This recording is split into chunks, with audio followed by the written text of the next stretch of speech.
Hey, everybody, and welcome back to Chortle Cast. I'm one of your hosts, Jake, and with me, as always, he's that stream king. Stream cream. Run it back. Roll the intro again. He's the Far Cry guy. He's Steven. It's Steven. He's the triangle master. I don't know what you got. What's a relevant triangle strategy thing? What did they call you in triangle strategy? Lord of House Wolfort. Friend of Prince Roland, heir to the throne of Glenbrook. One of the three great kingdoms. Steven, what's up, buddy? Hey guys. There you go. Hey, how's it going? Oh man, what's up, Vortex in the chat? Stream cream. That's staying forever.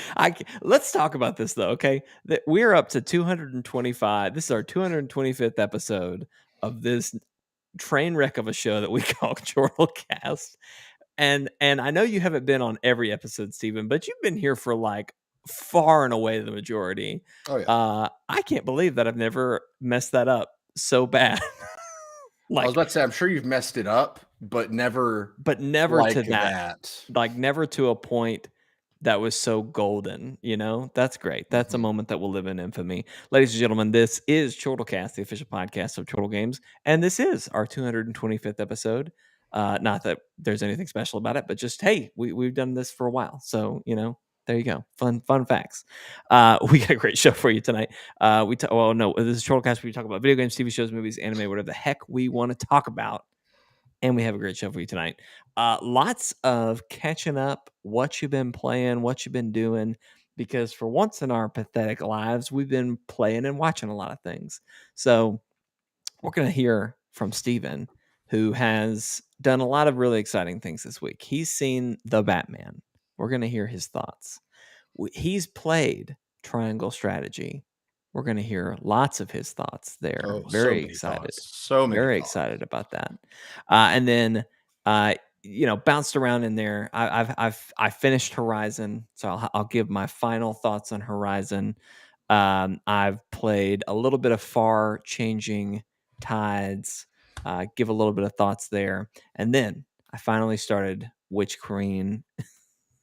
Which queen? Why is cream on the tongue? You know why? Because I'm drinking that Dr. Pepper cream soda, ladies and gentlemen.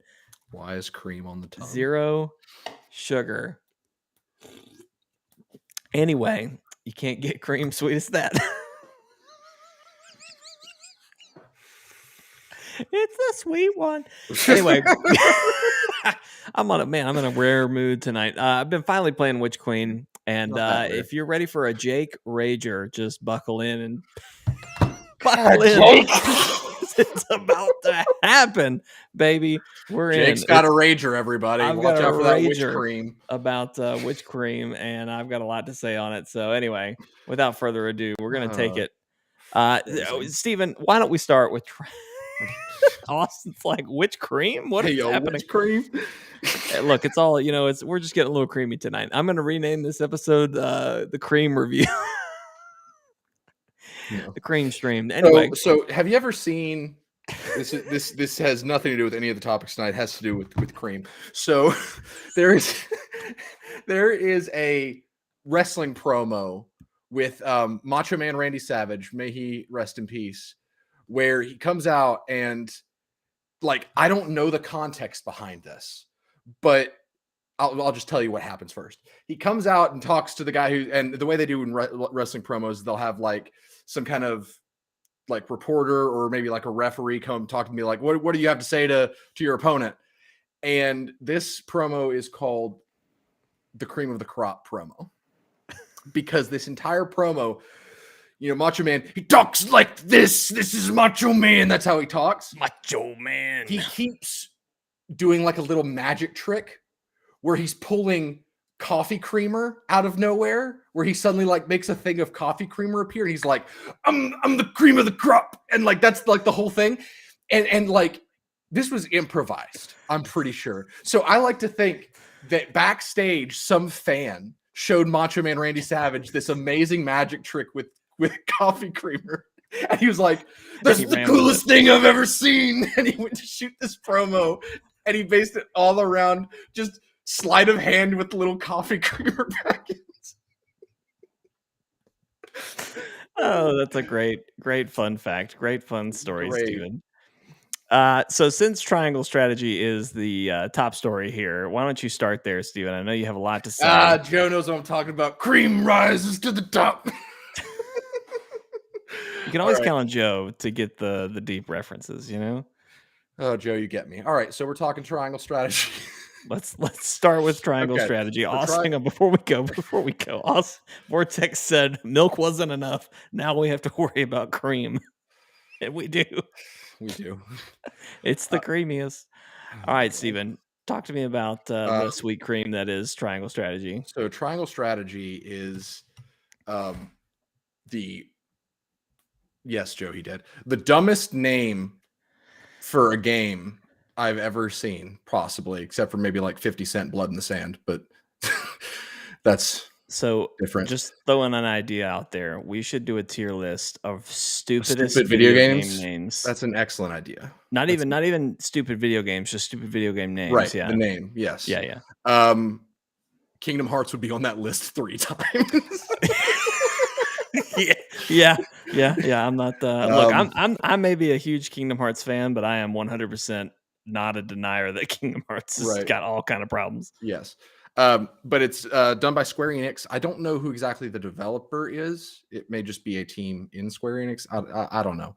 I don't know a lot about like the making of this game, but I really need to change that because I adore this game. This game is as good as the name Triangle Strategy is a terrible name for a video game. So that should tell you something. Basically, I've talked about this game before, and that's what I'm playing right now. So this game, how I've kind of described it in the past, is it is a classic Fire Emblem story, like the writing of classic Fire Emblem, with Final Fantasy Tactics gameplay, with Octopath Traveler's art style. And that, like, I made that description when I played the prologue demo, which is great. If you haven't played it and you have a Switch, you need to go play it because it's a pretty meaty demo that transfers progress to the full game. But I didn't realize how accurate that description was until I got this game on Friday and started playing through it. Because the demo ends off with all 3 kingdoms. There's Esfrost, Glenbrook, and Hyzant. Esfrost is to the north. This is going to be a real complicated, like lengthy review of explanation and review. Yeah. So this may be the only thing I get to talk about tonight. So Esfrost is to the north, and they have basically a monopoly on the provision of iron. Hyzant is to the east, and they have a monopoly on the provision of salt. Salt and iron in this universe are the 2 most valuable resources around. I'm gonna hold on just a sec. I'm assuming that salt is like spice, since you said high. What was the name of the place? Hyzant. They're getting high over there on the spice. Nope. All that salt. So, it's specific. It's literally salt, because part of Hyzant's culture is, and again, this is going to be real complicated, but just bear with me. It's great. Part of Hyzant's culture is they're kind of an like a Middle Eastern desert kind of country. And so they have the Saintly Seven. I'm going to bounce around a lot. Just try to take notes. They have the Saintly Seven, which are kind of their 7 lords, like the people who are in charge of various aspects of Hyzant. And they answer to the goddess or the speaker who the goddess supposedly speaks to. It is their belief. That sounds real sketchy. Yeah, it is. It's super sketchy. Their belief is that salt was the gift to them specifically by the goddess, and it is their role to keep it sacred, basically, and Keep it be secret, keep it safe. keep it safe. But Keep it salty, keep it safe. it's their primary mercantile, so they do trade with the other countries. But all of the salt that they provide comes from the source, which is like a kind of a giant body of water in the middle of their capital city, where they have a slave people that they have an entire group of people called the Rosellans, who they have enslaved because they have sins of the past, and so it's like their curse to mine the salt for the people of High Sand. It's super sketchy, but I'm not going to Yeah, get into the. this. You're making this group. You're really selling me on this group here. Yeah, well, Esferost is way worse. Oh, great, great. So Glenbrook is the kingdom which you are from. You is referring to this character right here, Serenoa Wolfort. He is the son of Simone Wolfort, who in the 30 years ago from when this game starts was the Salt Iron War, where the kingdoms all battled for control of all the salt and iron. That's basically like it's real simple when you boil it down. Like everyone wants salt and iron, and everyone's trying to kill each other for it. That's basically the gist of why things are happening in the world of the game that are happening. So I'm just gonna stop for a second while I talk, and then when I start getting into gameplay, I'll start playing, because this is a lot of stuff.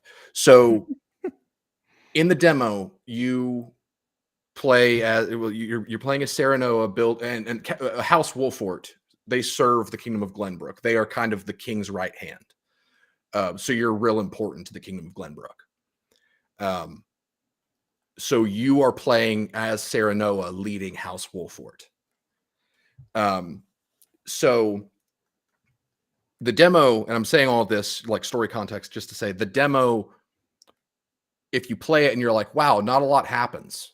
Like things aren't really heating up. Like, is this gonna be kind of like a political game to where you're just kind of like balancing relations with the different kingdoms? And there's no, it goes to war so fast, and things get bloody. A lot of people die. It's real bleak and sad, and it ramps up really fast. So if that's your concern, the one thing I'll say, because I've heard other reviewers say it, and it was really funny hearing you, I think, naturally experience it. But several reviews have talked about how it goes from you make one decision, and next thing you know, 1,000 people are dead. Yep. It's just like, whoa, what? So, and speaking of that, so this game, like I said, you can probably tell it's got that grid-based top-down gameplay, just like Final Fantasy Tactics. But it separates itself from Final Fantasy Tactics and from really any other game in its use of conviction and decisions that are made. So I'll just give you an example because this is in the demo. I'm going to avoid story spoilers as much as I can, but also like I cannot emphasize enough how well executed a lot of these decisions are and how well the story handles them, to where like it's planting the seed for a decision way down the road early on, and the context of how one decision that you may have eventually will play out is kind of given to you early. So it really rewards paying attention to the characters that you meet and how they behave. And it's very well written. It's got that kind of cheesy Japanese dialogue problem that a lot of JRPGs have. But honestly, it's one of the better ones I've ever played because the characters are all super likable. But anyway, I'll get to that. Convictions. So House Wolfort has a way. They're very, I guess you could say they're a democratic society, I guess is what you would call this. When a large decision needs to be made, they don't look to their figurehead to make the decision. And I guess the leader decides when it's time to implement this, but they have what are called the scales of conviction. So when you're given a dialogue option, and I still don't really fully understand the way convictions work, because it describes there are 3 convictions: utility, morality, and liberty. So most dialogue options you get as Sarah Noah are one of those 3 things, like the 3 categories. And Sarah Noah's convictions strengthen based on what you say. So like I think Sarah Noah for me has been I want to say utility is kind of like just being a practical person. I've been a very utility driven person with my convictions, I feel like. But again, I still don't fully understand how that works. Apparently that affects who you can recruit into your army. So maybe like, again, this is my first playthrough, and one of the beauties of this game that really helps its replay value is that 1, I'm definitely going to go replay this game to do different decisions, but 2, I make Sarah Noah different, and I'm going to get to see, well, do I recruit different people? Right. Which is going to break my heart if I do, because I love so many of my characters to the point where I can't fit all of them into individual missions. So I have to kind of switch them around. Anyway, so whenever a decision needs to be made, let's use this as an example from the demo. You are sent on a mission as an envoy for Glenbrook to either Esfrost to the north or Hyzant to the east. Both countries set. One less than the other, but yes. It was something that you'll notice in this game if you play it, is that this world is very lacking in righteous individuals, and that's what kind of sets Sarah Noah apart, or at least my Sarah Noah apart. Everyone is, not everyone, but so many people are in it for themselves, and they'll betray you and stuff. It's very realistic. Like I said, good character writing. So some people want to go to Hyzant, some people want to go to Esfrost, and they provide their reasons. So Sarah Noah says, prep the scales of conviction. So that's when you are set with a or B decision, go north or go east, but you don't make the decision. Your individual people in your inner council, which one thing I didn't like about this game is that your inner council is fixed to being the people that you have when you get the scales of conviction. So think of it as your story characters, and there are side characters that you also can recruit. But those side characters won't play a role in the scales of conviction and making decisions and stuff. Interesting. So for example, like at the very beginning of the game, the people who are going to make the decisions is set. It's just how you influence them going forward. It's the people who are integral to House Wolfort before all the events happen. Gotcha. So you've got like Sarah Noah, he's the Lord of House Wolfort. Prince Roland, who is the Prince of Glenbrook. He's the younger brother of the heir to the throne, but he kind of rejects that responsibility. Frederica, who is your betrothed from Esfrost. So kind of you and Frederica are basically arranged to be married as a goodwill move from Esfrost to Glenbrook to kind of show that the treaty means things. Eridor, who is the big guy with the big shield. Gila, who is Frederica's assistant. Benedict, who is your advisor and the best character. Not really, but he's amazing. I love him. I could not get through this game without him.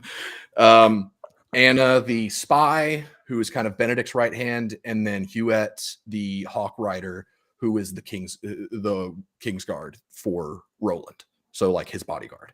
So that's kind of your inner circle. So whenever you make a decision, those are the people that you're dealing with that kind of decision to be made. So for example, Frederica is from Esfrost.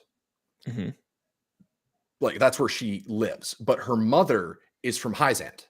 She is one of the Rosellans, so that's kind of her heritage. So when that decision is presented, Frederica would say something along the lines of, I've never gotten to see my homeland before, so I'd really like to go to Hyzant.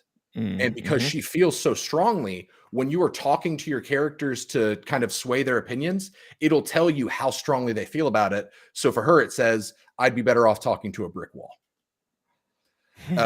But someone who is fairly undecided or doesn't feel so strongly about the matter at all, you can sway them easier.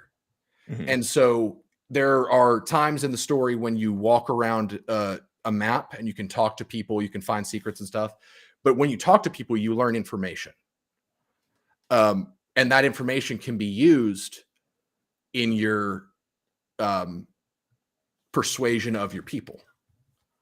So it's a very interesting and clever way of providing choice, because you have to put in the work to get the outcome that you want.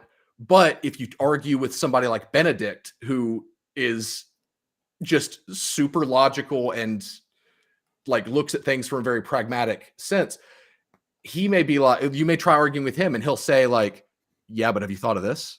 And it's just like, oh shoot, I didn't think of that. And so like you're actually having these conversations with these characters that are all well fleshed out. And it's really cool. It's very unique. I haven't had an experience like that. And I just thought that was such a good idea. Yeah, I have not looked into this game a ton other than just what you have told me and I've seen from reviews and stuff. But the thing that has intrigued me from the beginning is that you don't pick, it's not a pick from 3 options and that's the decision that's going to happen. It's convince your team you to have go to with the plan justify you want to why go you with. want what you want. Yeah. I think that's a really cool strategy. Yeah, I Some even say love a triangle strategy. No, they wouldn't. I love that aspect of the game. I think it's so clever, and I would love to see them when they do a follow-up. If they do a follow-up, I would love to see more from that idea, because I feel like it's done really well here, but I feel like you could do a lot more with it. Like when the roster grows, like all of these characters have a say. Something like that. I don't know. But anyway, and let me tell you, these decisions that they present you with, because the first one's like, oh, do you go to S-Frost? Do you go to Hyzant? I went to S-Frost because my rationale was I could tell, like I've played Fire Emblem before, so I know the Betrayal Kingdom when I see it. So I went to S-Frost to try to, with the rationale of I need to understand these people and possibly, get information on them that I can use against them later, or perhaps get some people in my ranks that are from S-Frost so that I can use that to my advantage, all that stuff. Right. So I never got to go to Hyzant for this political mission. So that story branch would be completely different. That is baby stuff compared to some of the other decisions this game makes you, gives you to do. I'm trying to think of one that I can say that's not a huge spoiler. I feel like that's going to be very hard given some of the things you've told us just about like outcomes. One of the choices would have resulted. I'll just say this would have resulted, and I've my save files are almost maxed because before every single decision moment, I save the game just for later. Yeah. In case there is no New Game Plus, and I really hope this game has a New Game Plus so that I don't have to like reacquire old characters. That New Game Plus would be right at home with this game, and I really hope that it is such a thing, that there is such a thing. But so there's one decision that happens. This is like your third decision, maybe your second decision, and the choice is: do you give up one of the most important people in your roster, or do you put your house in horrific danger? Mm. And and I wrestled with that because I love this character that it was trying to get me to give up, but I was like, I don't know, because I'm in this for the long haul, obviously. Right. Is there a way that I could maybe get them back later? I don't know. Like, and Benedict was, of course, on the opposite What did side you think of. about this? Yeah, he was like, perhaps Lord Serenoa, but did you consider that? And like, no, I didn't.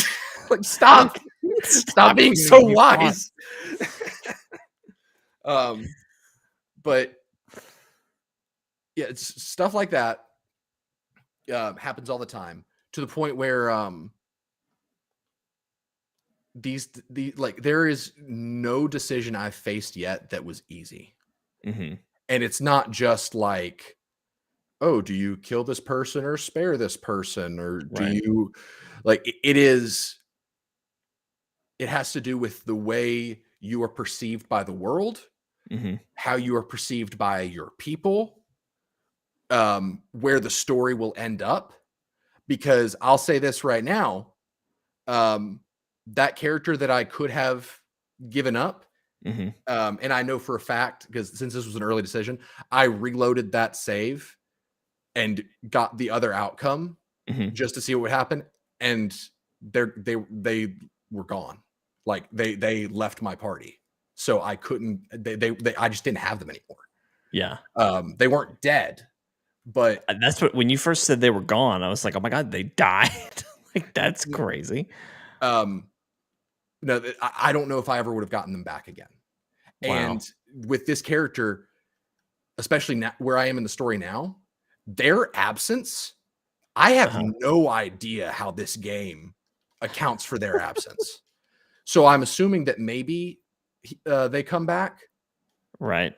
but there are some choices that I'm just like, how is this going to work? Yeah. how do I end up where I am by choosing other paths? And it's really impressive, and it's all done. There has only been one time so far, and it was pretty bad. Mm-hmm.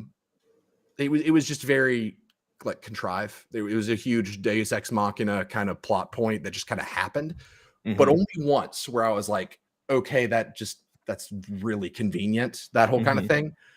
But every other thing that's happened has been like, man, that really tracks. Right.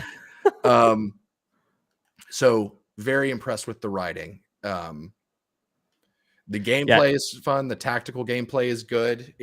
I was just about to say, talk about the gameplay, because is it better than my really only thing I really am familiar with is yes, it's better than Mario plus Rabbids. Thank you for reminding me about that. Yeah. I was going to say Fire Emblem Three Houses, but I know it's not quite like that. So, and it's different even from Octopath Traveler, because that was turn based. That was just turn based classic JRPG. To me, this is just looking at combat, like where the majority of like gameplay content happens. This has arguably the best combat mechanics of the sort. Wow.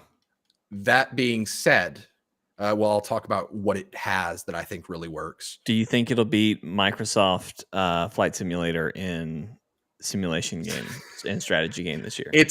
I swear, if Flight Sim is there for like the third or fourth year in a row, I'm gonna be so mad. But this game has to win, unless there's another game, like another strategy game, that is so ridiculous. It seems like it's going to take a pretty intense strategy game to come out this year to top this for that position. But anyway, so here's what the gameplay does really well. One, the animations are great. I love the art style. I love that it has a camera. And I know that's kind of a weird thing, but like Final Fantasy Tactics, you can move the camera, but you can't rotate it. So Yeah. it really adds a lot of depth to these sets. Mm-hmm. And I really like that a lot. And it's a very pretty game. Mm-hmm. So like whenever like a big move is done, like there are super moves that I actually haven't gotten any of, but I've seen a character be absolutely obliterated by one. Where this character raises their sword in the air and like it becomes a giant fire sword, and they bring it down and create a cross of fire on the ground. Like stuff like that. There's big moves that can be done. Like watch what happens here when I have Benedict. Benedict's class is strategist, so he basically just buffs individual people. So I'm going to give Sarah Noah, I'm going to give him Raging Beast, which increases strength and magic for 3 turns. So it moves there. Whoa. Yeah, it's just it's cool. There's a lot of detail in these little animations. Damn it, Steven. I do not have enough time to play this game, and you have sold me on it so hard. Like just your comments as you've gone through it have really really hooked me, and I want to play it so bad. Same with Elden Ring, but I don't know. There's just that I'm really telling myself I can't. I'm not going to be able to handle that. But anyway. I'm waiting on Elden Ring, but it's on my list.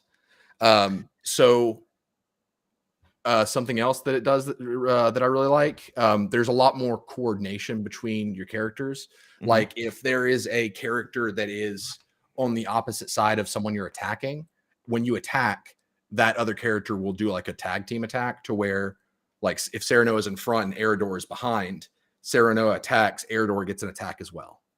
That's cool. So there's a lot of positioning done in like a lot of thought that has to go into positioning when strategizing. There is height advantage, so archers are better when they are above opponents. Makes sense. Yeah. Gotta be there tall are to be an archer. There are field effects. Think like Divinity Original Sin. So this is Narv. I hate his name, but he is one of my favorite characters. I'm going to go ahead and that's a really unfortunate name. It is. This character, this is one of the side characters. Remember, this is a side character. Okay. All right. He shows up in like a little side story cutscene thing, and he's just like, "Hello, I'm Narv, the son of the great Archmage Grandante," and you and your whoever's with you in the cutscene, you're just like, who the hell is Grandante? Like, we've literally never heard of this man before. Like, kid, get out of here. Like, what are you talking about? And then he does this. He does this giant whirlwind spell, and he's like, I told you, I can do magic. And so you're like, cool, join our army. So Narv joins you, and his whole thing is that he is a master of elements. So he can use wind magic, ice magic, fire magic, and lightning magic. And so if he uses a freeze spell, in the area that the freeze spell happens, that ground is frozen. When an enemy is on frozen ground, they have less mobility and less accuracy. But frozen ground can be melted by fire, and then it becomes a puddle. And whenever a lightning spell is cast on a puddle, it affects every area that puddle is connected to. So I was fighting in a courtyard. God dang, that's like 3D chess right there. Like, yes, it's great. You could freeze something and shoot fire and then lightning and have a whole. Oh, absolutely. That's a whole combo that I do because Frederica, my betrothed, is a fire mage. So if ever there's ice, I'm adding the betrothed to your titles.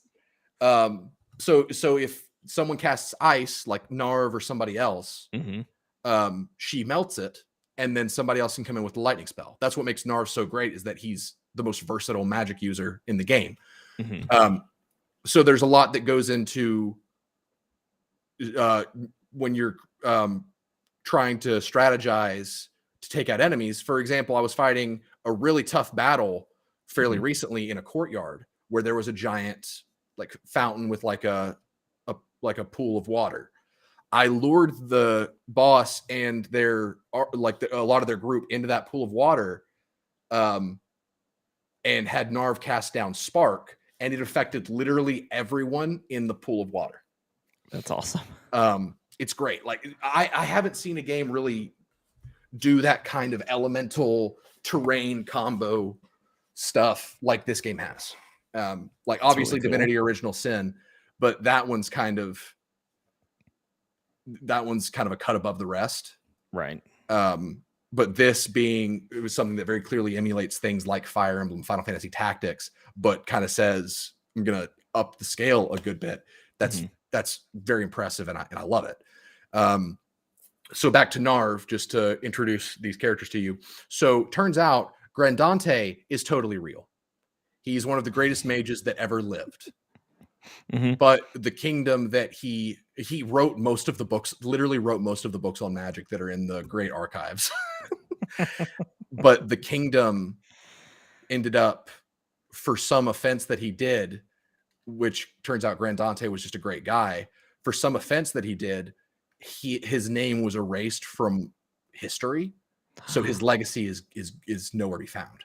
Ooh. So Narv is actually the grandson of the greatest wizard that's ever lived, and no one remembers. But no one remembers him, so he's trying to remind everyone of the name Grandante.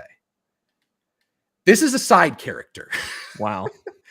And you get these little cutscenes after you use characters enough. You'll get what are called character stories, which think of them as support conversations from Fire Emblem. That's essentially what they are. Right. But they're fully animated scenes, and in case I haven't said this yet, the game is fully voiced.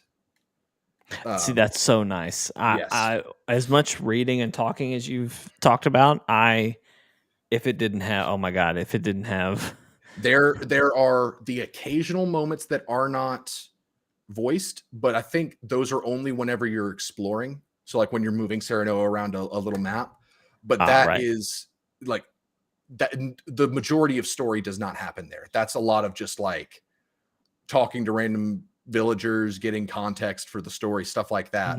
But any cutscene, quote unquote, if you want to call it, all of them are voiced. Is the voice acting pretty decent? It's great. Oh, okay, good. I really like the voice acting in this game. It feels kind of Fire Emblem, but in a good way. There aren't any characters that are just kind of like, why did they give this character this voice? Like, there's none of that. Everyone, their voice for the most part really fits their character, I think. And I think everyone does a good job. What else? While you get your final thoughts together, I just want to circle back. I hope Vortex is still here to answer this question. Vortex says that people need mental power for Elden Ring. And I take that in one of two ways. Either Vortex is saying that I'm stupid and I don't have the mental capacity to play Elden Ring, which is accurate. Or are you saying like you have to have super psychic powers to play Elden Ring, which I also think one could argue is accurate. So I agree with you either way. I just am curious what you were meaning by that. Thank you. Continue, Stephen. How insulted should Jake feel? The thing is, I'm not insulted at all. I just am wondering. I'm just wondering which direction you meant it, because I'm taking it one of two ways. So character classes, or I guess just characters. This is one way where that I would like the game to improve on with another. Narv also has healing spells that a healing spell that he can cast. Damn, Narv. He's great, but he runs out of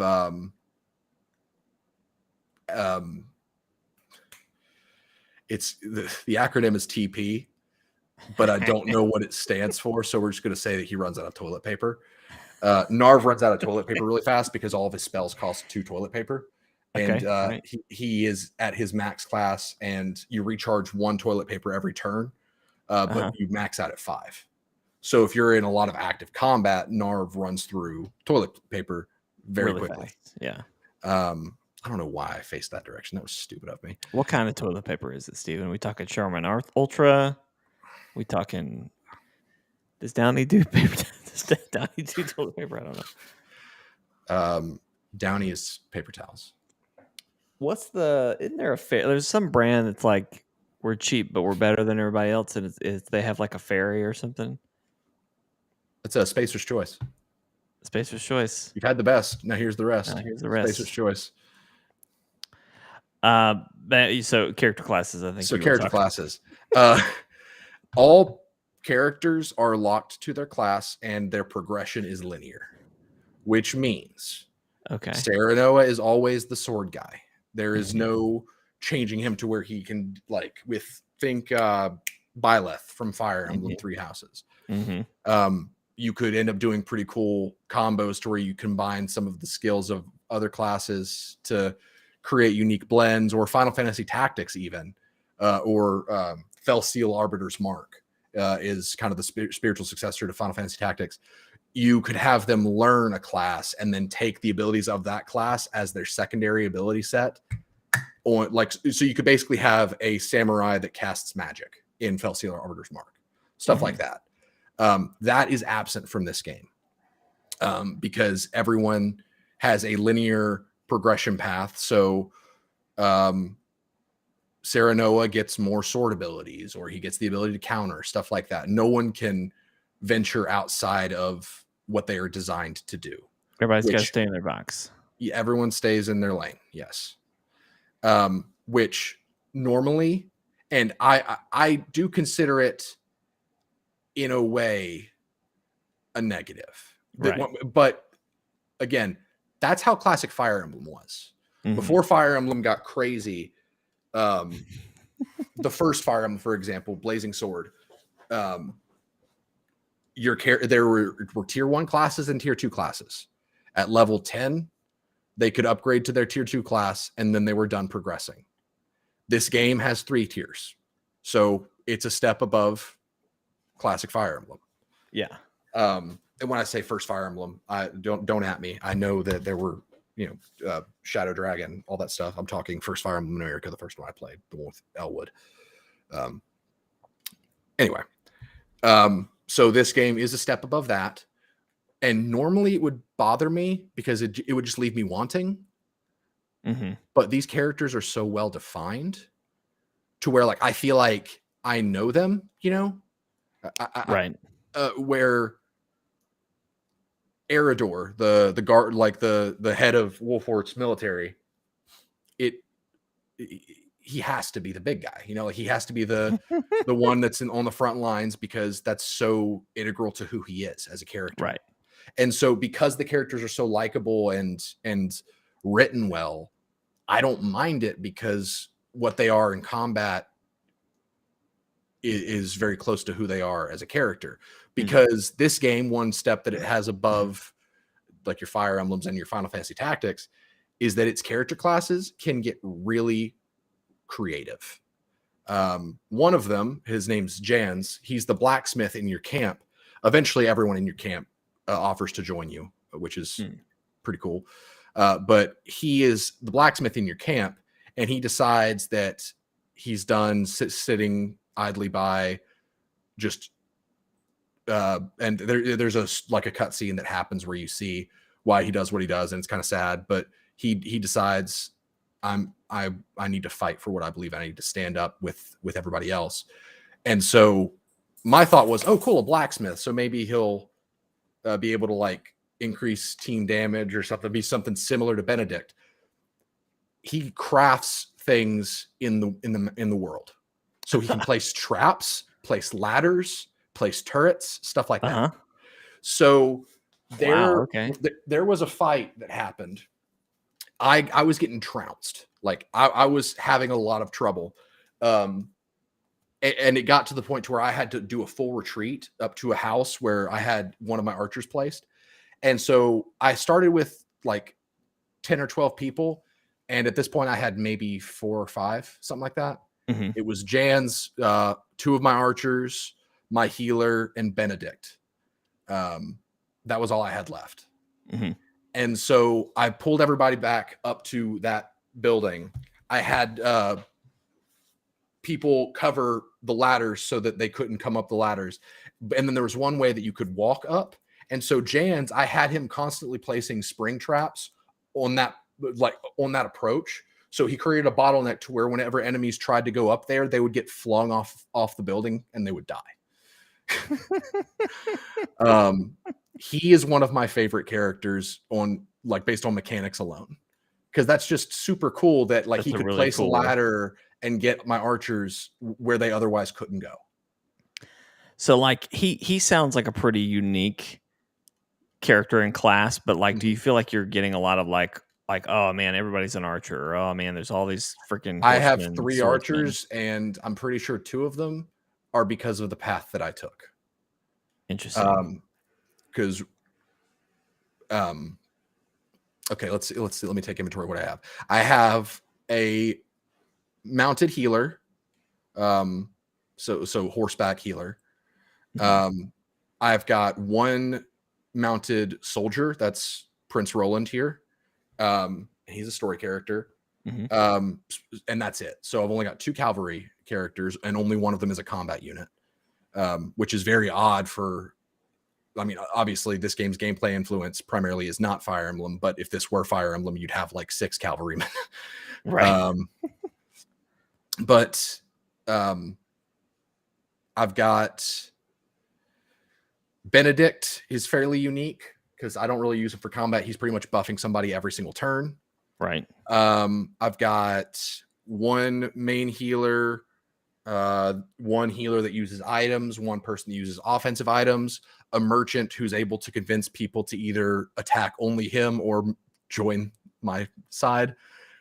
He literally just uses sass to for war. Uses sass for good. Yes.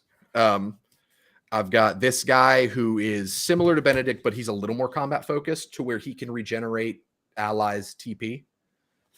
So I pair him with Narv so that every turn that Narv uses a spell, this guy is kind of watching his back and giving him back the points so Narv doesn't have to cool down. He's got all the Carv needs to keep using that TP. He's just got to keep pumping that TP, y'all. So I've got 3 offensive mages, I believe. One of them is a story character. I feel like it's a good balance of character types. I've been surprised with how few like infantry combat units there are, because I feel like there aren't a ton. But at the same time, Jans, the blacksmith, even though he's weaker in combat, he's got a hammer, so he can still be a melee combatant. Right. Same like Benedict, same like blue shirt guy whose name escapes me. So you got Eridor, Serenoa, and then a few others. Right. So I don't feel like the game has just been throwing any single type of character at me. It was odd how like I do feel like, and maybe this is because of the path I took, maybe this is because there's actually a limit to how many characters you can have, but I don't think there is, because it doesn't give you a choice whether or not to recruit somebody. It does the cutscene, and Sereno is like, yeah, obviously, come join House Wolford. We need you. We need you. Literally, everyone hates us. But I have enough characters to fill this screen. Right. And I have not been getting characters since this screen was filled. So I've got a swordsman, cavalry, like a cavalryman, fire mage, archer, like a shield guardian character, healer, mage, even better archer, Benedict, so like a team support.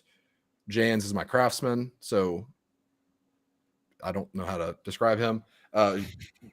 Julio is kind of infantry, kind of support, so he's kind of a combination.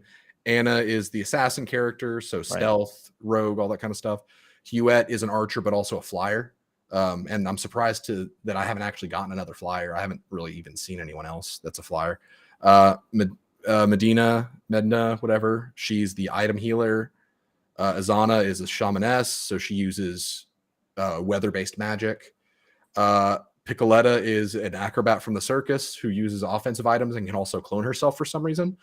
Hasabra is the mounted healer, and then Lionel is the merchant, and he is the least trusting looking character that I have on my entire roster. But Yeah, so that's what I have, and I don't know if What else is out there? what else is out there. Yeah.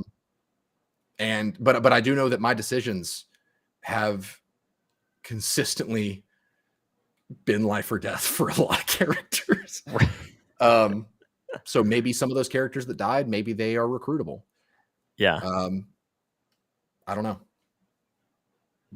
Like I said, I Wow. won't know just how impressed I should be with this game's branching paths until I've played it again. Right. But I really want to play it again. And I haven't Yeah. even beaten it yet. I don't even know how close I am to the ending. I've put so much time into this game. But I think I'm in the final act. Yeah, based on some of the stuff you've told me in text, I feel like you got to get in close. But anyway, well, that's awesome. And you're selling me on it. Absolutely, I want to try this. I need to go play the demo. I'm really Seriously, glad they play have the a demo. demo that carries over because It's a really easy to good get demo into. too, because it lets you go through your first decision and the consequences of that decision.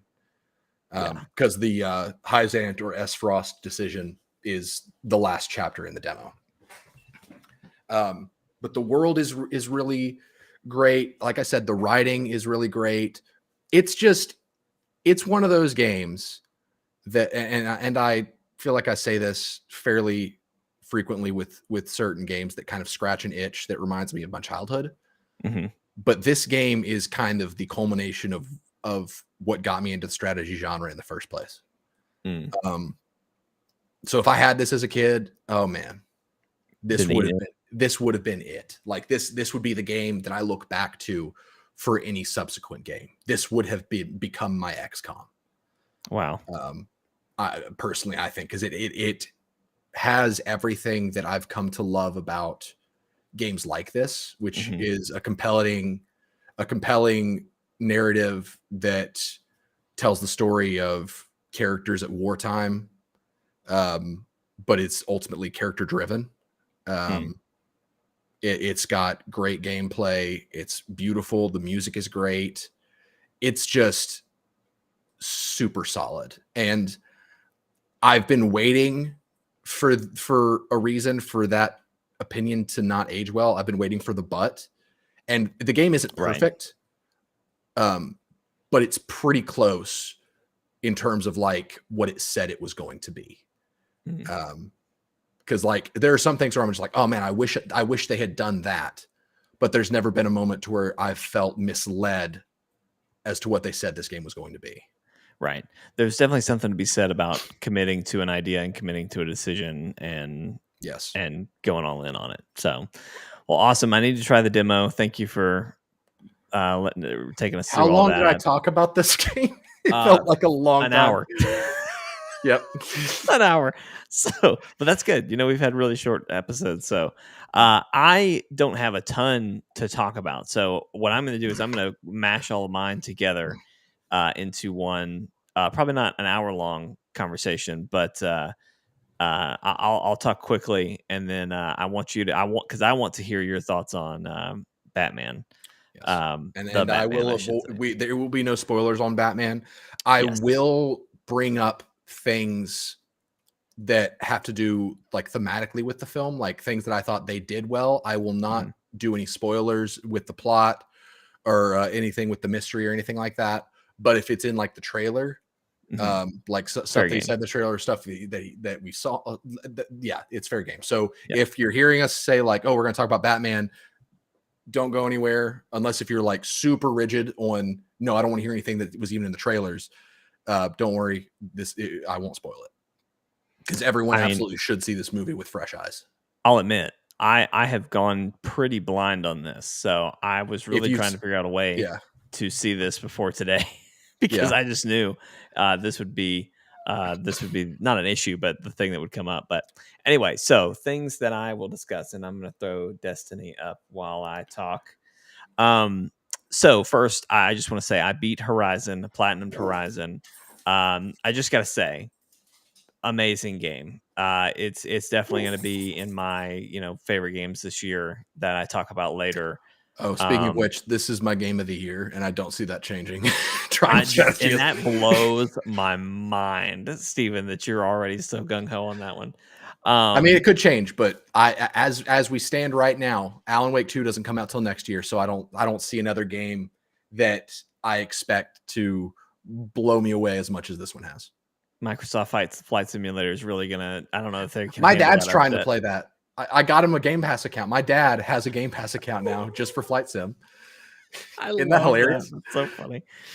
But anyway, Horizon, amazing. They did such a stellar job. I've talked about things that I like that I don't like. One thing, and this is going to be a theme that'll come back with Destiny, but the only thing I wish they had done was I wish they'd given you the and just slight spoilers for Horizon here. I wish they'd given you the flying mount sooner. And I am personally really glad of how I played the game, which is I mainlined the story until I got that thing, which is just to tell you, it's the next to last mission before you get that. And playing through all of the side content, all of the other missions with that mount, granted, it did kind of break it because there were so many times where it was like, we need to climb this mountain and save this person. And I was like, bet, I'll be back. I'll be right back. Give me 2 seconds. I'll be back. And I'll just take off and be back. But like that was so much more enjoyable than like trying to go through all this stuff. Like it would have taken me a lot longer to have just, I guess, played all of this as it appeared. And there's plenty of people who are, they want to just dive into this world, and Horizon might be the only game they play this year, and like that's great. But I wish you had the flying mount sooner. But anyway, and just another thing, it's just a beautiful game. Like it's just so pretty. Like I don't usually get into photo modes, but like I've been seeing people doing a lot of really cool photos in the photo mode, and I've kind of messed around with it a couple times every time I've seen like a cool background or something. But they just knocked it out of the park with Horizon. Yeah. So if you got a PlayStation, go play Horizon. There's no excuse. I'll quickly what if I'm scared of robots and large animals? That sounds like a pretty good excuse. They're pretty what cute. If redheads? Honestly. What if redheads also scare me? Well, then, you're out of luck there. You're plumb out of luck. There's a lot of redheads. Actually, there's not even a lot of redheads. I guess that's one of like the unique things about Aloy is everybody calls her Red. I really hate when people call her Red. Like there's a couple characters, and it's usually people that don't know her. They're like, "Hey, Red," and it's like, "Okay, all right." Like we don't have to do this. Like we can just not. Anyway. That's beside the point I'm trying to make here. The other thing I wanted to talk about was Far Changing Tides, a little indie game that I played. I did a stream of it Friday. Had a good time. Played through a little bit of it, but I have also done a full playthrough of the first game in this. It's now a series now. Did a playthrough of the first game, so if you have any interest in it, the first one was pretty fun. It's pretty short. I think I did it in like 2 streams, and I'm kind of expecting this one to be very similar in that I think it's going to go pretty quickly. But anyway, it's a smaller title. You're piloting a ship that you're kind of customizing on the fly. You're adding new pieces to it. You're having to manage, how much fuel you have.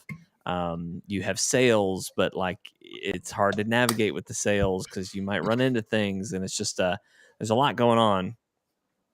And I always thought that game's perspective being side scrolling was a very interesting choice. Like not a bad one, but a very interesting one. Yes, it's side scrolling too. Thank you for bringing that up. You're always going to the right. You're always moving right. But it's a lot of fun. It's kind of part puzzler, part management sim. The thing I loved most about if you liked or ever got to play the first one and liked any aspect of it, you'll love this one because it's more but better. There's lots of cool new things that they've added, like new methods of getting around. And I don't want to spoil too many because I honestly don't even know what else there is, but it's a huge, not even huge. It's just it's an improvement upon what the first game was, in the sense that it is what the first game was, but just more polished. Even the character looks a lot more lively and animated than in the first one. But anyway, really enjoying that. Again, it's short. It's on Game Pass. Like, it's worth a playthrough if you've got it, and can get to it pretty easy. And then now Destiny. I finally got to play the Witch Queen, and I think what I'm gonna do. I do have some positive things to say, but I'm just gonna air my grievances right now. That's where I'm gonna start. I'm freaking sick of this stupid power leveling thing. Okay, like I don't know, and I meant to start with this. I meant to start with I am by far not the average, or even not even the average. Like I am not probably the what do they call it? Target audience, I guess, of Destiny. Like for whatever reason, Destiny had no right to grab me as hard as it did. But I would it argue has. you're within a large portion of their demographic, because I feel like Destiny designs itself to be that game that you kind of go through the motions and play it for people who like come home from work and they know what they're going to get out of Destiny. And I feel like Destiny fits for the like, but the difference is the demographic that you are in. Most of those people don't have a gaming YouTube channel and play other video games, and that's the difference. Well, and I'm sure some of them do have kids, but I guess they don't. They don't love their kids. They don't love their kids. That's what I was going to say. Anyway, I'm sure that's not true, but basically, yeah. Just you play I'm Destiny, somebody, you hate your kids.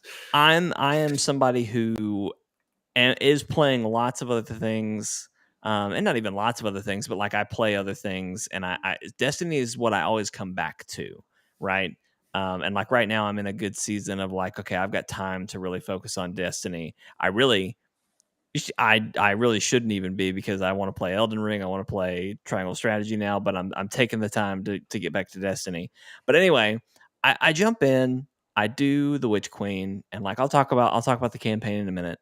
But I think I did 3 campaign missions, and of course you're getting gear, and like they did a huge power level jump. I forget exactly where we were, but I want to say our power level used to be like our max power level used to be 1350. Maybe that doesn't sound right. I think it was 1300, and they jumped it to 1350. And just they jumped everything up to 1350. That was the lowest anything you have could be in the game. And so that's where you start. And so the first couple missions, not a big deal. You're kind of pushing it, but obviously everything that's dropping is, you're getting a couple power levels here and there. But the thing is, I have all my armor masterworked, fully customized to how I want it to be, how I want to play. I've got my bows, and actually that's why I was standing still for like 2 seconds. I meant to look this up. Destiny kind of did a year in review thing a while back, which is funny because my PlayStation review year in review is already pretty much a Destiny review, because Destiny ends up taking over that because of how much I just come back to it. But anyway, one of the stats they gave you was your choice of like your favorite weapon that you use and how many kills you had with it. And like every single one of my other stats was laughable. Like basically it was like I had done no raids, I had done no dungeons, I had done none of this. But when you looked at uh Trinity's division or whatever, I'm trying to blank on this. Trinity Ghoul? No, Tissue's divination. I can never say that one. It's the new fire bow. All right, that basically, if that bow hadn't been released, Destiny might not have ever grabbed me again. Since they killed Cade. But you're in review. It did kind of sound like that. All right, look, let's calm down. All right, it's the cream review. The cream year of your review. Anyway, that I had like some ridiculous number, like 3 billion kills with that bow. And it's not because I play this game every second of every day. It's because that's the only bow that that's the only weapon that Yeah, I I was gonna use. say you should rephrase because you only use bows. So I only use bows. I mean, like looking at so I am a trash freaking panda right now because I don't even I'm trying to go so fast. I'm not even taking the time to customize any of these legendary pieces that I am picking up every now and then. Um I'm just going. I'm just going. I'm just now starting to get to the point I think where now I need to really I can get a couple legendary pieces and start customizing, but I'm still probably not going to be power leveling anything. But anyway, God, where was I? What was I saying? I use one bow. I use one bow. I have the things that I keep on me at all times. For whatever reason, I really like Dead Man's Tale. Okay. I really like that scout rifle. All right. But I've got a bow. I've got a hand cannon that I use when it tells me I have to use a hand cannon. I have this grenade launcher because I kind of like it. And I use it whenever it tells me I have to do something with a grenade launcher. I've got a bow in case I have an exotic in another slot. We go down to energy weapon. I have bow. Okay, bow, and then a sidearm because apparently sometimes you have to kill. Oh no, this is because some of the champions you have to have a sidearm to kill them with. Okay, glaive. I'm gonna circle back to this, but I've got a glaive. Then we come to my power weapons. All swords. All swords. One, two, literally 1, 2, 3, that's such a 4, mistake. 5, 6, 7, 8. 8 swords and a grenade launcher that I'm using because of its power level right now. Okay. All right. And then I've got like all my armor picked out over here that I like, that it's fully leveled up. Anyway, whatever. It's so freaking annoying to have this new content. And I'm going to talk about cutscenes in a minute, but I want to look cool in the cutscenes. I want to look sharp. I want to wear my armor that I've had. I want to play through the campaign with my equipment that I'm used to, that I want to do. Like even talking about just power level, right? Like that's to create challenge, right? Because you're constantly trying to get to the power level of the enemies as well. Like that's all fine and good. I want to do that with my weapons. I don't want to be using this crappy hand cannon that like I picked off the street because it had a higher number than the thing that I've been playing with for years, just because you raised the effing power level number again. You know, it's just I'm over it. I'm sick of it. And like you're watching me now as I'm coming to the tail end of it, right? I'm starting to get to soft cap, so I can really kind of start thinking about, and it will make sense for me to level things up so I can be using my equipment. But I started. I'm trying to think. I'm trying to think of when I beat Horizon. Do you remember the day, Steven, that I shared with No, y'all that it I I do I not would know. be really kind of nervous if you did remember the day that I shared the platinum screen with y'all, because that would be that would be a little freaky. But let me just scroll up in our chat past you talking. You're ranting and raving over here about triangle strategy, and Brody is over here talking about Elden Ring. Okay, so Thursday I platinumed Horizon. Friday I started Witch Queen, which I guess it's not that. No. But hang on, let me check the date though, because it was Thursday. No, okay, it was Thursday. All right, look, I've spent the weekend, okay, and granted, it hasn't been that long of time, but like when I'm the kind of player who you've got me for maybe 2-3 hours a day, okay. If I had to put in Friday, Saturday, Sunday, here we are, Monday, I've played a couple hours. If I'm having to do 4 days of 3 hours a day just to get to the soft cap, you know? And like I could have continued the story missions a while back, but I don't want to because I want to level up my gear and and go through the rest of the campaign in my gear. So I'm just very frustrated. I'm over all that. Yeah. So something just Before I because get into the positives, yeah, because I do have some good things to say. a game like I hate power grind Yeah. because I'm the kind of person who and games like this that I'm about to talk to, they even further ruin power grind for me because I'm the kind of person where when I get to max level, I want Hmm. it to become a game of creating builds and Right. utilizing the new content that they add to implement with what currently exists, I don't want to have to reacquire my build and redo all the RNG crap that I had to do before the update once a new update comes out. Because then it's just like I'm having to rebuild stuff every few months, every year, whatever kind of game you're dealing with. Hold on, Flynn needs to go. I'll be right back. Well, since Steven's gone, I'll talk about. I do want to say I do commend Destiny. They have improved the power grind. 2 games. Oh, never mind. Steven's back. 2 games that I've always thought really handled their power grind well, which is largely because there is no power grind. Division 2 and Guild Wars 2. Because Division 2, whenever they would add new content, and Division 1 did this as well, it was just new gear, and you had to find the new gear, but power level didn't change. It was just, here's the new content, go nuts. Guild Wars 2, their system is actually really creative because the level cap, Guild Wars 2 has been out for 9.5 years. Gosh, that's crazy. And the level cap has never changed for Guild Wars 2, because what they've done is, ever since the first expansion in 2015, I believe, every new bit of content, whether it's full game expansion or the living world updates, is they added a system called Masteries, which I'll use Cantha, the newest one, as an example. Whenever you are in Cantha, when you get experience and progress towards leveling up, that's going towards your current mastery that you're working on. So that could be fishing, using a boat, these little jade bots that you unlock. So they add new features to the game, and that's your progression. It's not my character is leveling up again. It's, oh, there's this new thing in the game, I want to progress in that.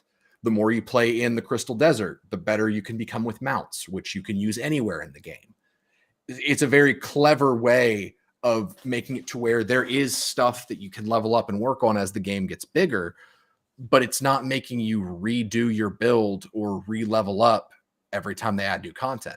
It's great. And it's honestly, I would consider it the standard. But again, I'm not trying to rip on Destiny. I'm really not. But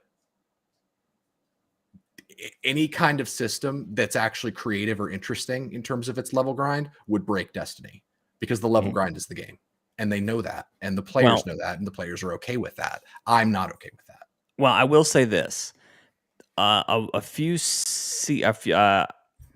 guess in Beyond Light, there was they made the decision that the power level would not change between seasons, because used to, I think it was maybe like it would go up 50 points every season or something like that, something crazy like that. And now I think it goes up 10 maybe. So, and then obviously every expansion, I think they basically just reset the board to try and get everyone back down. But I'm just kind of over it. And like, I'm sure I haven't seen anyone else talk about it. And I'm sure that's because they spent a day, which was probably a couple hours. I know Austin, I was asking him, I was like, dude, what did you do? And he was just like, well, I played, the season before this, I grinded a bunch of stuff out and then just didn't cash it in until this season started. And I was just like, cool. I took a break after I saw the finale of the season because I had other things I had to get to. So anyway, but so I will say I it's not as bad as it used to be, but I'm still just, when I do have to do these huge grinds, I'm over it. Also, I'm personally just mad that this is the first blue bow I've seen in my whenever I decided I'm just going to grind until I have until I'm 1500. This is the first bow I've picked up randomly. So that's stupid. Anyway, I do want to talk. I do have a lot of positive things to say about Witch Queen. I just had to get all that out first. So first off, Witch Queen, Destiny. What Destiny does best, in my opinion, is they are the kings of storytelling in a live service game. They've got it down pat, and sure, like a lot of it, like like your Elden Rings, things like that. You do kind of have to really be in it. Like you might have to go watch a YouTube video about some lore of like what's happening, what's really going on. What's all this stuff? Well, who's Savathun? Why is she so important? Blah blah blah blah. What's even the guns, like the guns have little stories that go along with them. There's like lore tabs and stuff. Like, sure, you might have to watch a YouTube video or just read, but who does that? Um, there's lots of stuff happening, but like the cutscenes, especially in Witch Queen, and again, I've only done like 3 missions because I just said, you know what, I gotta get my power level up because I want to look cool in these cutscenes. The cutscenes are insane, and you can tell the ones that like I don't know. There's certain like gameplay cutscenes, and then there's like absolutely these were rendered, and it's still pretty cool that like your guardian, when they're in a fully rendered cutscene, is still wearing like your armor. Like there's just cool things. I really wanted to be in my armor, but I'm telling you what, the cutscenes could be a freaking movie. Like they're supposed to be making a Destiny TV show, I think, at some point. I can't wait, because if it's anything like the Witch Queen cutscenes, it's going to be a banging show. But anyway, the story is really compelling. There's this whole mystery going on of like, why does Savathun have the light? And like, I kind of originally was just like, oh, this is probably just a trick, right? Like she doesn't actually have the light. But I have gotten deep enough to know that no, she really convinced some real ghosts to make Hive and her light bearers. And so I'm still kind of unraveling that mystery of how that happened. But anyway, really, really good storytelling. And then also the Glaive, which is the big new weapon. That's the here I'll play with it on screen. It's the first person melee weapon that they added to the game, and I have not really like gotten to do a ton of exploring with it because I unlocked it and then very quickly the power level like just dropped off. But it's a fully melee weapon, so you can melee for free with that's not taking up any ammo. But when you first are starting out and you're on power level properly, it's actually a pretty powerful attack. Um, but anyway, it is an amazing weapon. I am so excited to play more with it and see what else you can unlock and do with it. You craft this weapon. They've added like weapon crafting, so I'm really curious to kind of dive into that. Of course, I'm only interested in crafting bows and glaives and swords, but we'll see what all you can do with that. But yeah, the glaive is an awesome addition. You can shield with it. I guess it doesn't show the shield if you're not being shot at, but if you hold L2, you're shielding the melee up front, and then you can shoot projectiles. So the glaive is a really, really cool thing. And I haven't, there's some exotic glaives that are class based. So I'm excited to try those out, unlock those. But anyway, I'm trying to think if there's anything else positive I wanted to say about it, but that was pretty much it. I haven't really gotten much further to really say anything else. But I did pull up my stats. Okay, so it was my top 3 exotics. They're all bows, but Tikkun Innovation or whatever, I had 18,734 enemies defeated with that bow. For comparison, Lemon Arc, which was my second most used bow, had 6,000 enemies defeated. So you can tell which bow I really use. But anyway, again, not because I play a lot, just because it's the only weapon I use. So anyway, but yeah, that's pretty much what I've been playing and doing. So Steven, we've gone for almost an hour and a half. All right. I didn't give you as long of a break talking, but I did give you a little break talking. Are you ready to talk about the Batman? Yes. Give me all your thoughts, but no spoilers, please, because I'm seeing it Friday with you, probably. So again. I've not been shy about my opinions of the you shy about opinions? I've never heard about my opinions for the Nolan trilogy. I like them as movies. I think they are good this is going to make it sound like I don't like them as much as I do. They're good Gotham movies with their gimmick, which is doing a hyper realistic take on what Gotham City would look like. But it's Batman sucks. Christian Bale is not a good Batman. He's not a good detective. He can't fight worth crap. He sounds stupid. Like, not a good Batman. Yeah. Robert Pattinson's Batman is the best like live action Batman we've ever gotten, in my opinion. Wow. And in my opinion, this movie is the best Batman movie we've ever gotten. Wow. You could argue, like, I'm not here to argue, but Dark Knight is Christopher Nolan. It's amazing. The villain performance is amazing. The cinematography is amazing. I know. Right. I'm not arguing that, but I'm saying Matt Reeves' Batman is the best Batman movie we've ever gotten because it understands Batman so well. Because so this movie takes place, it's year 2 for Batman. So it's very early on in his career. And so this version of Batman is very flawed. He knows what he is like, what he wants to do, but he doesn't fully understand what he needs to do, if that makes sense, or how he needs to do it, like his methodology. I'm trying to choose my words carefully here so I don't spoil, because there's one aspect of the movie that I really loved that it's kind of a realization at the end. It's not like a story realization, but it's still kind of a realization once you've been on the back end, but I'm not going to say it. Okay. So I'm trying to dodge that. But this is a very angry version of Batman that thinks that the city is sick and he's the cure and he's going to cure it by force. Just basically punching away all of the crime in Gotham. I'm going to punch away the problems. And you like for me, I'm going to compare this movie probably a lot to Insomniac Spider-Man. So you know that that's a good thing. Okay. All right. Because you know how I feel about Insomniac Spider-Man. Right.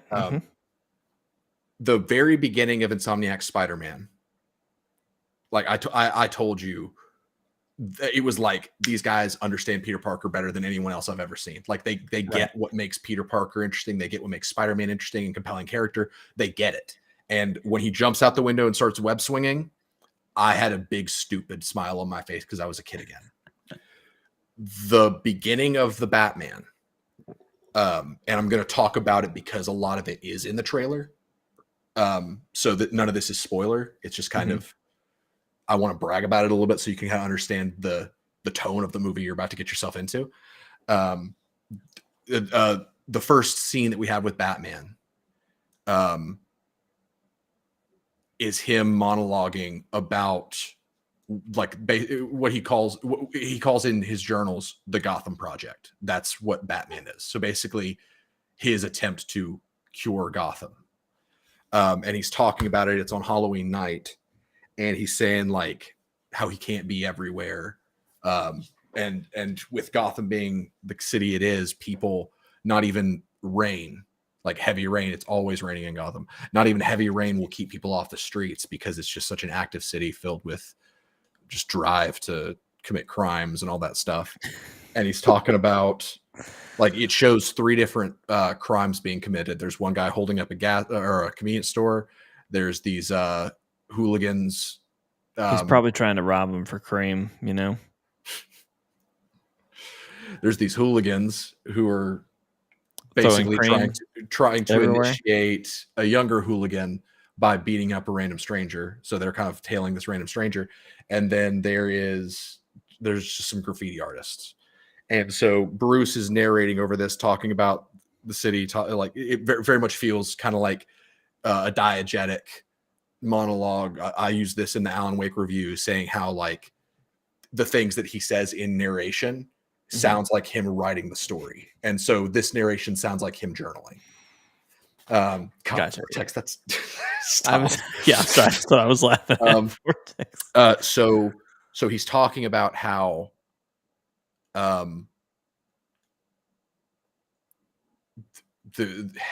can't remember the monologue exactly. Basically, it leads to Gord lighting the signal, and the signal hits the sky, and they portray this so well.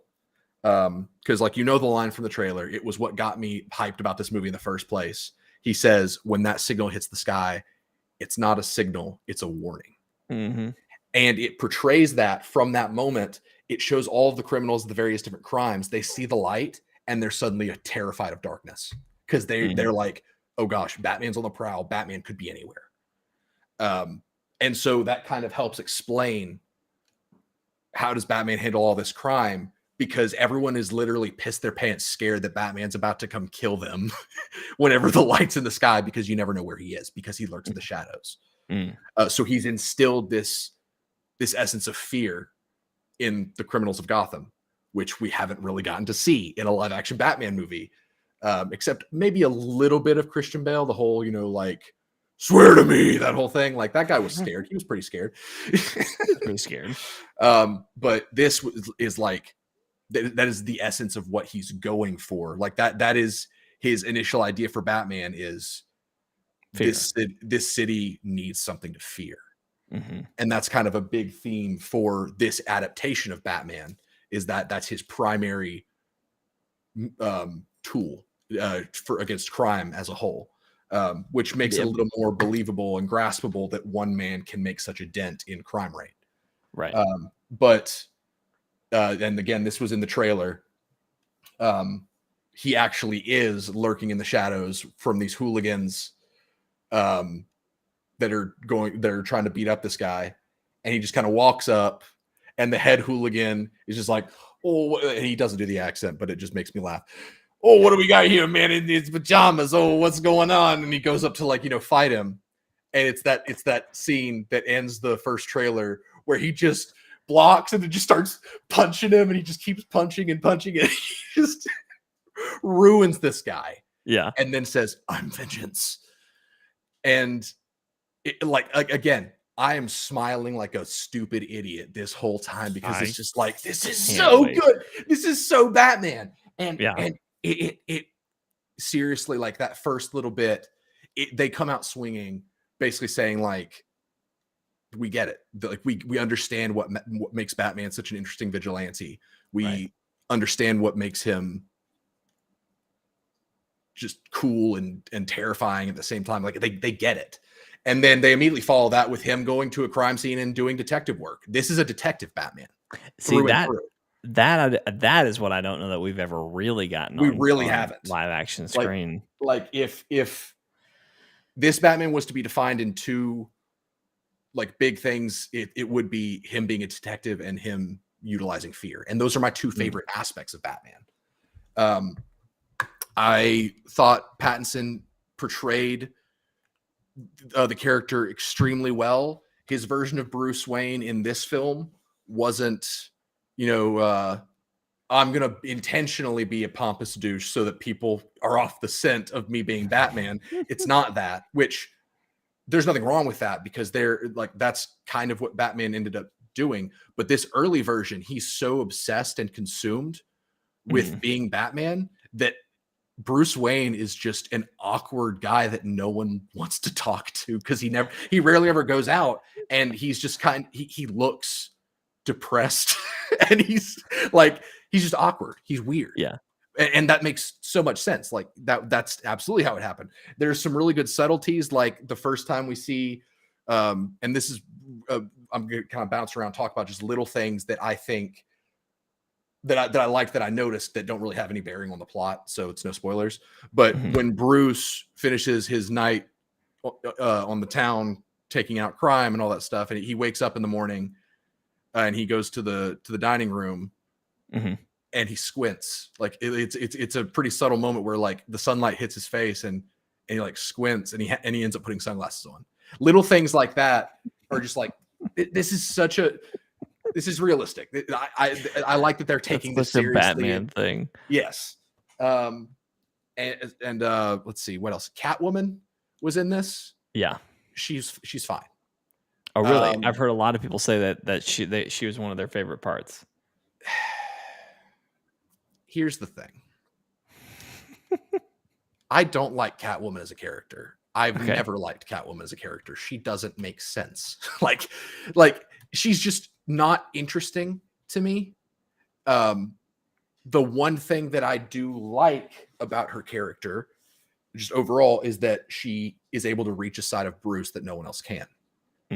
Because Bruce, especially in this movie, he's been isolating himself for so long, so focused on being the solution for so long. No, Kevin Conroy did not make an appearance, sadly, but he's been so focused on that he doesn't know what it means to feel for people. Like, he doesn't know what it means to love or be loved. And so Catwoman being able to reach that side of him, I've always thought was very interesting. And they play with that a little bit in this film. Other than that, I have zero interest in the character of Catwoman. That being said, Zoe Kravitz, the girl that portrayed Catwoman. I don't know why I said chick. That sounds so disrespectful. The girl that played Catwoman in this, I thought she did a great job portraying what she was trying to portray. But I just don't really care for it that much. I just don't find her character that interesting. You mean you don't find a cat burglar who dresses up as a cat? They don't even do that. Uses her wealth to help animals. You don't find that fascinating? They don't even do that. The only thing that she does that's cat related is have a lot of cats. And Batman says to her, "That's a lot of cats." And that's it. That's the that, like, her thing that she wears, like her hat, occasionally looks like it has cat ears. That's it. Right. The cat gimmick is almost completely absent from this film. But it's fine. I thought she was fine. Gordon is great. I love this Commissioner Gordon. And that's all I'll say about that. Riddler is great. They based this Riddler on the Zodiac Killer, and it's very apparent, and it's terrifying. Like, they made the Riddler scary. That's good. Yes. And some fun fact about this movie and the promotion of this movie, the Riddler has a language that he created, like an alphabet that he created, and he uses that to code a lot of his messages in the film. This movie, using similar methodology to what detectives investigating the Zodiac Killer did, slowly revealed the alphabet before the movie came out. Ooh. So before the movie came out, the entire Riddler alphabet, from, people on Reddit and eagle-eyed fans of movie trailers and Easter eggs, they had decoded the entire alphabet other than the letter J. I don't know why the letter J. Maybe that's Joker. I don't know. I've heard conspiracy theorists say that that's why. It's a reach, but I just thought that was super cool. They did that ARG I was telling you about, the alternate reality game, where the Riddler has a website. You can go to the URL, which plays a key role in the film. The website that you can go to in real life, where you answer Riddlers. It's like the Riddler's talking to you. And you learn more about the story of the movie, like lore and all that kind of stuff, from this ARG. I love that kind of stuff. Matt Reeves did Cloverfield, and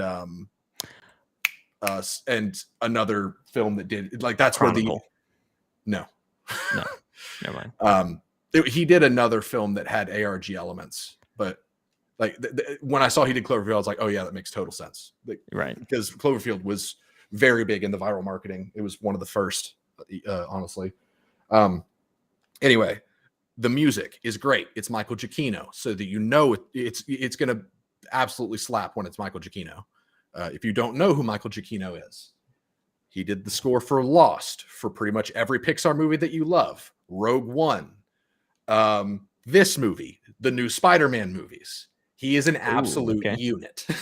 Like, this guy is so good at emulating style from other composers, while also being an absolute chameleon with other, because like he did the Incredibles score, which is so unique and different, but at the same time, he's able to do something that emulates John Williams through Rogue One, but also feels different in a good way. Mhm. Because the music for Rogue One, I don't know if you've listened to it, it's great.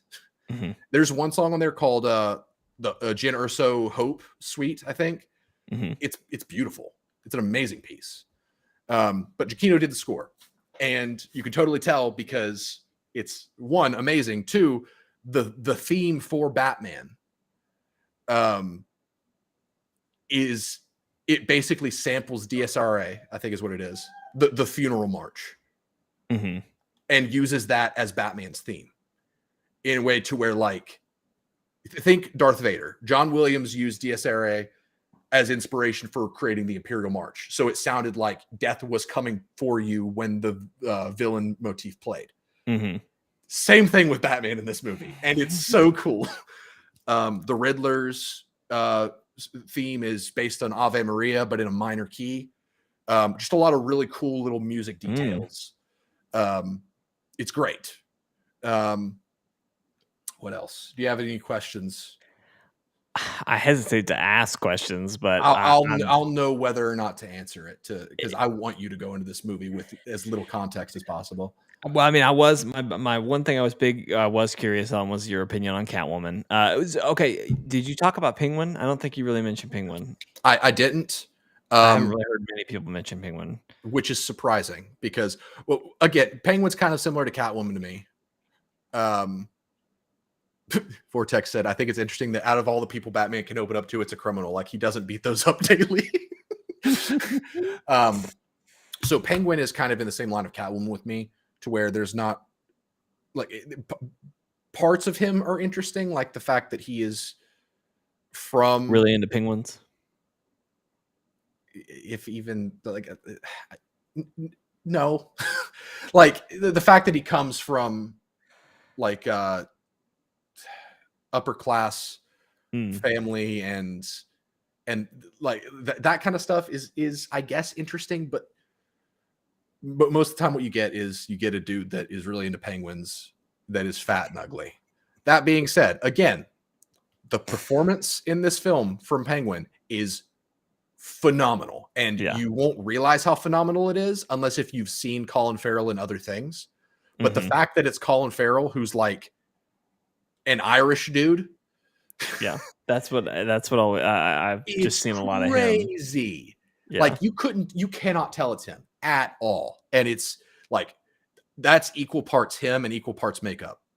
But the makeup department absolutely killed it, making him literally disappear into this character. How was the plot armor in the movie? Was it reasonable? I would say so. Batman knows martial arts in this film. He can beat up people really effectively, but he takes hits. It does have a bit of the John Wick 2 problem, where John Wick had a bulletproof suit jacket. But in this, Bruce is walking around in literally like metal plating. So it makes a little more sense when he's able to take bullets and literally just shrug it off. But that being said, there's a moment where he gets hit with a shotgun blast point blank and he is down. Like it obviously it doesn't kill him, but he feels it and it hurts him and he needs a minute. So there's not a lot of plot armor for him, really. They did a good job, like I said earlier, of making this Batman, he's flawed. He is for the most part inexperienced. But at the same time, he is highly intelligent, highly observant. He is highly trained, highly motivated, but he's not the Batman that we would know from, say, Kevin Conroy's portrayal. Like, he's not Arkham Asylum Batman yet, which is my, like, Arkham Asylum, the Arkham series of games is my definitive Batman. Like, that's because it's the detective. Even over the animated series? Well, I just think that in the Arkham games, we get like the peak of Batman, like what he's capable of. Because animated series, you know, it's a bit aged at this point, so you don't see him doing a lot of crazy like martial arts kind of stuff or crazy gadgets. And I mean, Arkham was still Kevin Conroy. So it's basically animated series Batman. But the Arkham games is Batman as a great detective, as a great combatant. He terrifies the crap out of everybody. It's like pinnacle Batman for me. Mm-hmm. And so for me, the closer that a portrayal is to portraying that, then that's a good portrayal. And this feels like a very early version of that Batman. Mm. But it does take place in a world that is trying to, similarly, but not so committed to the bit to where it sucks the fun out of everything. It's a very realistic world. Right. Yeah, that was always from the trailers. That was the thing at the very beginning. I was like, this looks like, because even like his bat suit looks like something. It looks like the homemade Spider-Man suit. You know what I mean? Like just something that was thrown together realistically. The car, the Batmobile, is probably the most like I could make that Batmobile if I had any kind of know-how of cars and how cars work. But like, right. It's a super realistic. I mean, it's just a car that he strapped a jet engine to. You know, It pretty like, much is. like I'm so excited. But and then just the combat, like you talked about the him beating up the guys in that trailer, like that was that scene in the trailer where it just shows you him pummeling some guys. That's what made me say, oh shit, like okay, maybe we need to pay attention to this a little bit, because I pretty much, as soon as it was Robert Pattinson, I pretty much said, you know what, I'm good. Maybe I won't see this. But then since finding that out, it's only been good information since then. So And the thing is, and a lot of channels that I watch for like film criticism and stuff like that, Mr. Sunday Movies is probably my favorite right now. It's just two Australian dudes that have amazing banter and are hilarious. A lot of channels have been covering Robert Pattinson stuff leading up to this. mm-hmm. And he is he's phenomenal actor. He's had a lot of really great stuff that he's been in. He's very good. It's just Twilight is not good, and it's really not his fault. It's not even like, I'm sure that played part, like a part of it, but for me it was just like, I don't see him as Batman. You know what I mean? Mm-hmm. Like he just seems too scrawny to be Batman from the Robert Pattinson that I'm used to seeing. But obviously, you know, he puts on a lot more muscle, and there's like, he's talked about like how much it sucked being Batman to like the physicality he had to get to. He's got the look in this. Yeah, he absolutely does. Like from just like a physique standpoint, and even just like mannerisms, all that stuff, he nailed it, in my opinion. My brother is a huge Batman fan. Yes. Like when we read comics when we were younger, like I read, well, we were both DC people, which is one reason why I'm so critical of DC properties, because that's my origin with superheroes. Same here. But I would read the Green Lantern stuff. I loved the Green Lantern stuff because it was just there was so much to it that you don't really know about because the movie was terrible. But I would read like Green Lantern, Green Arrow, other green themed superheroes. Not really. That was just a coincidence. But Andrew read the big team stuff like Justice League, Detective Comics, and Batman. Like those were his things. Right. He is one of the most knowledgeable people. Knowledgeable people I know when it comes to Batman. And he said after watching it, he watched it yesterday, the day before, something like that. He said this might be his favorite portrayal of Batman, if that tells you anything. Gee whiz, that's such high praise. It's awesome. Yeah. And like there's just from a film analysis standpoint, because you know I really appreciate the little details, like the fact that like the Batman theme being an adaptation of Dies Irae, however you say it, like the funeral march. Right. That little detail, love it. It's so fitting. Like I love the little things that various aspects of the film crew did to add to give character to different adaptations. I love that kind of stuff. And this movie is ripe with that. I walked away from this movie analyzing it, and that's the best kind of movie experience for me. Vortex asks, was he good at being Bruce Wayne? Because I've noticed all the trailers that he looks depressed as hell. That's pretty much Steven's summation. We talked about that a little bit earlier. I guess you weren't paying attention. He is good at portraying the version of Bruce Wayne that's in this that's in this timeline, I guess. Because Christian Bale was the Bruce Wayne that was like, walking into parties with a prostitute under each arm. And over each arm. And over each arm. Like there were 4 prostitutes. It was very hard to walk, but he really wanted to make sure that everyone knew that he had a supply of prostitutes. He had plenty of cream to work with, right? Gross. But that is a version of Batman that fully understands the idea of Batman, what he's going for, and what he needs to do to make it a success. This version of Batman is early in his career when he is obsessed and so single-minded that he doesn't really know like the nuts and bolts of a lot of aspects of Batman, because he's been so one-track minded. And so he hasn't learned to separate Batman and Bruce Wayne yet. And I think the movie is all the better for that distinction, because it being an early version of Batman, I think it wouldn't make any sense for him to have all that stuff figured out already, and for him to know, well, I'm going to need to put up a facade. He doesn't care.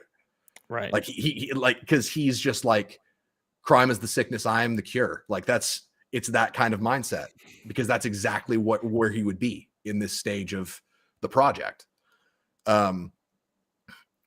And again, with the whole like film analysis thing, character analysis, story, narrative, all that kind of stuff.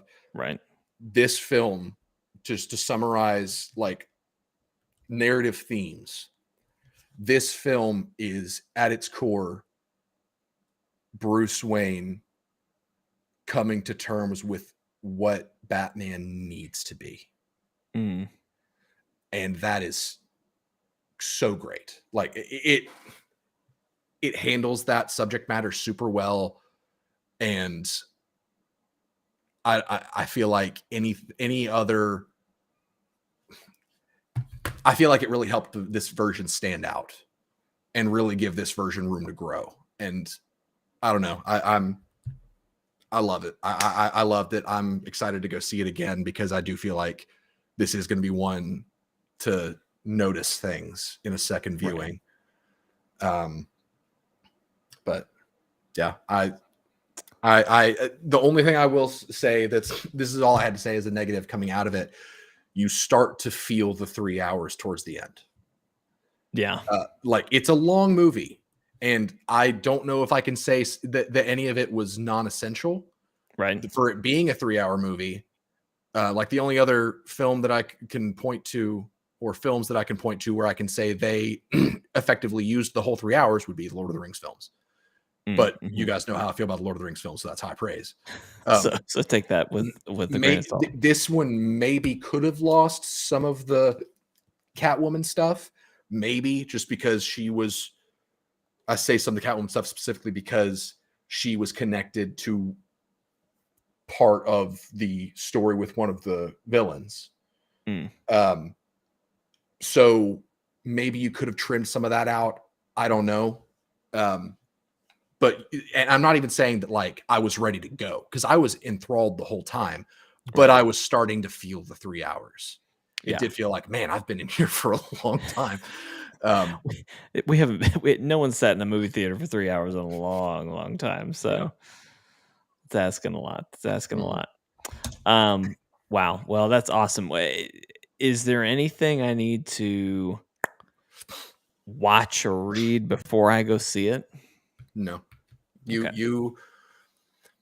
I think taking what you understand and know of the character of Batman and what you like about the character of Batman, I think you going into this, you'll get it. And I feel like a lot of the stuff that I noticed and appreciated won't be lost on you because you're a Batman fan. Yeah. But I will say, don't be afraid to like pay attention to the filmmaking stuff. like I said, it's a Giacchino score, so the music is worth taking in, because it heightens every scene that it's given the opportunity to. Pay attention to the little details, like the subtle things, like the Bruce Wayne, like his eyes. What's the word I'm looking for? I told you about this earlier, when like he almost closed his eyes when the sunlight hit him because yeah. He had to put on sunglasses. Squinting. He had to why couldn't I think of the word squinting? His eyes. His eyes, they were doing that thing, Jake when you want to blink, but you're not so sure you want to blink. When you want to close your eyes, but not the whole way, like maybe an 80%. 80% blinked. I'll be sure to watch his eyes. So yeah, just look for the little things, because I really do think that this puts other DC solo hero movies to shame, obviously. But I walked out of it thinking, is this the best solo hero movie I've ever seen? Wow. Yeah. So just be ready to like try to appreciate the little things, I guess. It is the best advice I can give you. Go appreciate the little things and take it all in. I can and it is a mystery film of sorts, so the details are important. Right. Yeah, that's why I'm so glad that I haven't been. I was hoping to be surprised by this, and I'm glad that I'm glad that everyone liked it, and I can walk into it not knowing anything because normally, if I'm excited for something, I can't resist finding every little piece out before I go see it, or play it. So I am excited that I don't know very much going into it. So anyway, well, ladies and gentlemen, that has been Chortle Cast for this Monday. We do appreciate you watching and listening. Of course, if you liked what you heard, you can follow us. We do the podcast on YouTube, chortlegames.com. We do it live every Monday on youtube.com. No, I did not get the Batman mask popcorn bucket. Wait, apparently. What? Yeah, there's a popcorn bucket. I assume that's what you're talking about, Vortex. There's a popcorn bucket at participating theaters where it's the Batman cowl. That's the bucket, but the bottom is open. So like the popcorn sits in the forehead portion of the cowl, but the bottom is just like the cowl where it's open, and you could maybe put it on. I love it. So dumb. Well, yeah. So we do the podcast every Monday at usually at around 8:30 p.m. Central Standard Time, give or take. Got a little some time there on YouTube, chortlegames.com. We do Facebook and Twitter, both at Chortle Games, and then on Twitch, twitch.tv/Chortle_games. You can find us live there. Podcast isn't the only thing that we do. We do live streams usually every Thursday, Friday, and Saturday, with the occasional Wednesday night stream thrown in there here or there. So be sure to tune in for those later this week. I'm sure we'll see some Triangle Strategy maybe. Honestly, it's the kind of game that I don't think I can stream, and that's a great compliment. Oh, okay. Well, there you go. I can't play this and not be at like full attention. Well, I might be doing another Far Changing Tides stream. I don't know. We might do. I don't know that we'll do much Destiny. That's usually a hard one to stream because I'm the only one that likes it. So it's either I'm going to do it solo or anyway. But anyway, we'll try to do something with Jeremy this week. So be sure to just hang in for all of that. But anyway, until next time, thanks for listening. Thanks for watching. We'll see you next time. Bye. Bye.